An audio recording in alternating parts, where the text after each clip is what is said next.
Have you ever made a decision that felt right in the moment, only to have it blow up in your face weeks or months later? Have you ever looked back at your life and realized you've been running in place, putting out fires and reacting to emergencies, but never actually moving toward a future you designed? Most of the world lives one move at a time. We see an immediate problem, and we grab an immediate solution. We feel a momentary desire, and we seek instant gratification. We are players in the game of life, but we are amateurs, only seeing the piece directly in front of us.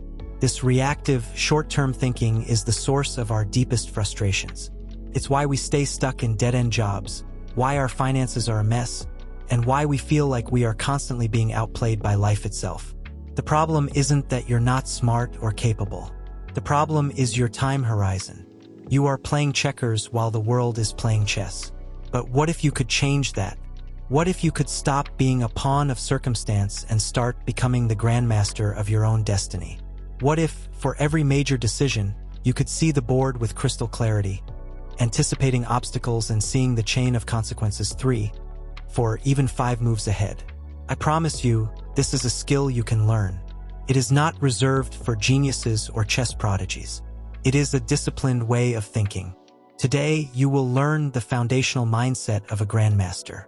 You will learn how to stop reacting to the present and start creating your future. You will learn to think 3 moves ahead. Move 1. Set the board. Define your endgame.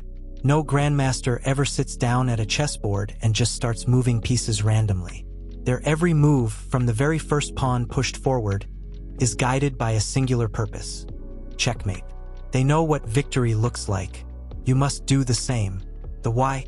You cannot possibly think 3 moves ahead if you have no idea where you're going. Without a clear destination, every path looks reasonable.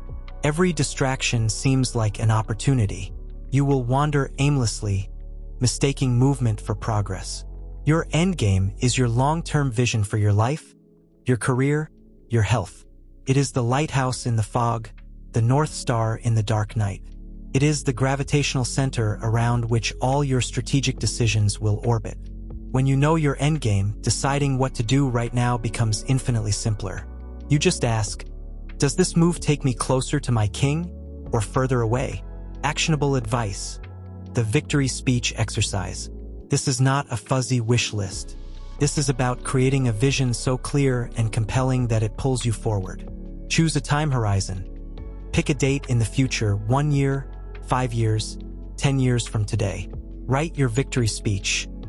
Imagine you are standing in front of a respected audience on that future date, describing the life you have successfully built.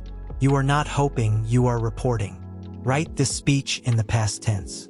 Be excruciatingly detailed. What have you accomplished in your career? I built a company that... What is the state of your health and well-being? I finally ran that marathon. I have more energy now than I did 5 years ago. What do your relationships look like? My family and I have never been closer because... How do you feel on a daily basis? I wake up feeling purposeful and calm. Read it aloud daily. This is your endgame. This is your board. Read this speech every morning for a week. Internalize it. This isn't just a goal. It's your new reality waiting to happen. Move 2. The principle of second-level thinking. Amateur players think only about their next move. If I move my knight here, I can take his pawn. This is first-level thinking. The Grandmaster thinks further. If I move my knight here, he will move his bishop there to threaten my queen, which will force me to move my rook here. This is second-level thinking. It is the art of seeing the consequences of the consequences. The why? First-level thinking is simple and superficial. It's crowded because it's what everyone else is doing. I want to buy that new car, so I'll take out a loan. That's first level. Second-level thinking asks, and then what? If I take that loan, my monthly payments will be $X. And then what? That means I can't afford to invest in that course to improve my skills. And then what? In 2 years, my skills will be stagnant, and I'll be stuck in the same job, but with a depreciating asset and a monthly payment. The person who thinks on the second and third level will always have an advantage over the person stuck on the first. Actionable advice. The and then what technique. This is your new mental mantra for every significant decision. State the initial decision/action. I'm going to accept this job offer. Ask, and then what? And then what? I'll have a higher salary. Ask again. And then what? I'll have more disposable income. Ask again. Push for the real consequence, and then what? But the commute is 90 minutes each way, which means I'll have less time for the gym and my family, which means my health and relationships might suffer, which means the extra money might not be worth the cost to my well-being. Force yourself to go at least 3 layers deep. This simple questioning process pulls you out of the fog of immediate desire and forces you to confront the real, long-term price of your choices. Part 3. If-then planning, anticipating your opponent's moves. The game of life is not a solo performance. The world, your competitors, and unforeseen circumstances are your opponent. They will constantly make moves you don't like. A Grandmaster doesn't just plan their own attack. They spend most of their time anticipating their opponent's possible responses and preparing a counter move for each one. The why? Obstacles are guaranteed. Setbacks are inevitable. Most people are derailed by the first unexpected problem because they never considered it could happen. When you anticipate potential problems, you rob them of their power to surprise and paralyze you.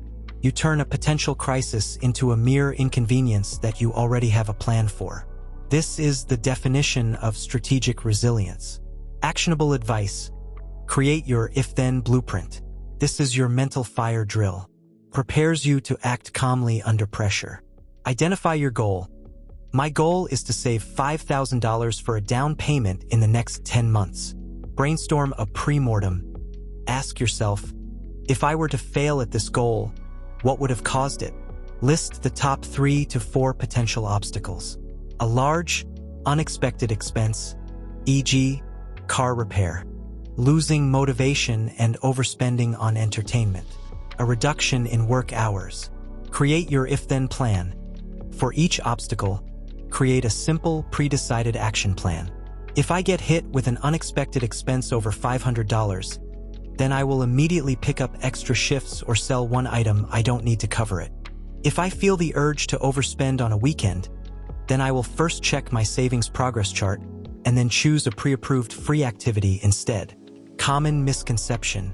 This isn't negative thinking. Negative thinking is worrying about things without a plan. This is strategic thinking. It's what a pilot does when they run a pre-flight checklist. They aren't hoping for an engine to fail, but they are 100% prepared for what to do if it does. Part 4. The art of strategic sacrifice. On the chessboard, you cannot protect every piece. Sometimes, to gain a dominant position or to capture a more valuable piece, a Grandmaster must willingly sacrifice a pawn or even a bishop. The amateur clings to everything they have. The master understands that short-term loss can be the price of long-term victory. The why? Your resources, time, energy, money, focus are finite. You cannot do everything. You cannot have it all, at least not all at once. Pursuing your endgame will require you to give up things that are comfortable and enjoyable right now. It means sacrificing the good for the great. People who never achieve their long-term goals are often the ones unwilling to make these necessary sacrifices. They want the crown without the fight. An anecdote of Grandmaster thinking. Let's revisit the entrepreneur from our and then what exercise. She had 2 job offers. Offer A was at a large, stable company with a high starting salary, a juicy, immediate pawn. Offer B was at a scrappy startup with a lower salary but offered mentorship from a legendary figure in her industry and a chance to learn every aspect of the business. First-level thinking takes offer A every time. There's more money now, but our future Grandmaster thought 3 moves ahead. Move 1. Accept offer B, strategic sacrifice of immediate income. Move 2, the and then what? She'd be paid less, but she would work directly with the best in the field, gaining skills and a network that would take 10 years to build at the other company. Move 3, the endgame in 3 years. Armed with this unparalleled experience and network, she could launch her own company or command a salary double what offer A was, having become one of the most valuable players in her field. She sacrificed the pawn, immediate cash, to put her queen, her career endgame, in a winning position. Part 5. The review phase, learning from every game. A Grandmaster's improvement doesn't stop when the game ends. In fact, that's when some of the most important work begins. They rigorously analyze their games, especially the ones they lost, to understand their mistakes, spot missed opportunities, and refine their strategies for the future. The why? Foresight is a muscle built from the bricks of hindsight. You cannot learn to see further into the future if you do not learn from the past. Life is constantly giving you data about your decisions, your habits, and your strategies.